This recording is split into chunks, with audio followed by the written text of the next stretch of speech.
xubno ka mid ah xildhibaanada golaha deegaanka ee degmada Burco oo maanta shir jaraa'id ku qabtay hoteelka Kaafi ee magaalada Burco ayaa waxa ay sheegeen inay soo afjareen khilaaf soo kala dhaxgalay mas'uuliyiinta maamulka dawladda hoose ee degmada Burco khilaafkaas oo sabay gacan ka hadal dhaxmaray mas'uuliyiinta ayaa waxa ay sheegeen xildhibaanadani inay ku soo afjareen qaab wada hadal ah iyagoo arrimahaasi ka hadlaya waxa ka mid ah hadaladoodii halkan waxaan isku nimi saaka shaqadu horta meel shaqa ka socota ma weydo muran iyo trouble haddii lagu wada hadli waayana dee wax shaqo baan meesha ka soconayn wax intaa ka badan oo jira ma jiro marka ugu horeysa haddii aan maqasheen hadal baa yimi ama khilaaf baa yimi oo qolada fulinta waan dhegeysanayay shirkan jaraa'ida la qabtay haddii ay tahay arrinkaas arrin culus ma ahayn carab iyo labadiisa daan baa ugu dhow wuu isqaniina arrinkuna wax culus muu ahayn shaqada xaggaama ka wadnaa iyo xaggaama ka wadna ayuumay wax lagu murmay markii dambe aanu nimina hawshu way dhammaatay annagaana dee goobjoog ka ahayn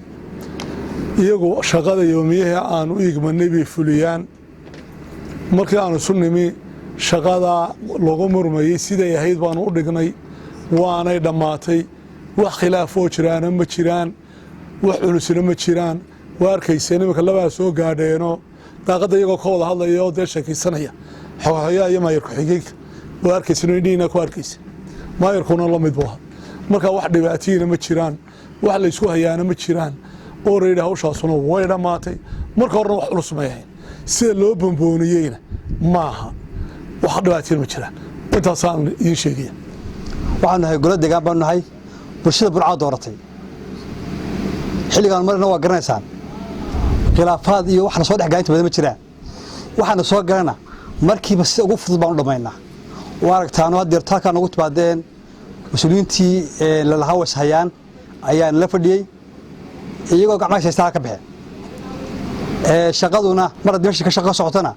dee waa imanaysaa saan u dhignaa miyaan taagnaa soo jiifnaa miyaan daxaysan saan u dhignaa waa is weydiinaya fikirkuna ma soo iman karaa waxa la isku khilaafi karaa marka wax la isku khilaafana dee akhirtaa ku tala saxoon marka khilaafku markuu yimi markiiba wala saxay annaguna ka wadayaal ahaan waxaan u nahay mustaqbal baan u nahay annagana shaqadoodu marnay mas'uuliyiinta hadday tahay dee maayarka xigeenka xogaayuna waa dee waa garanaysaa waa xoogay fulinta dee ka yimi dawladda ka dhex ka yimi markaa si hufan oo wanaagsan baa arrin ku socdaa dadkan hadallada soo baxayna dee kulli annagu waxaan xog ka hayno maaha dagaalada meel dagaal ka dhacona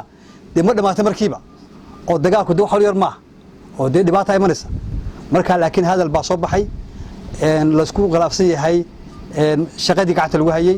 Cabdiraxmaan Abdullaahi Xasan telefishinka caalamiga ee Som News magaalada Burco.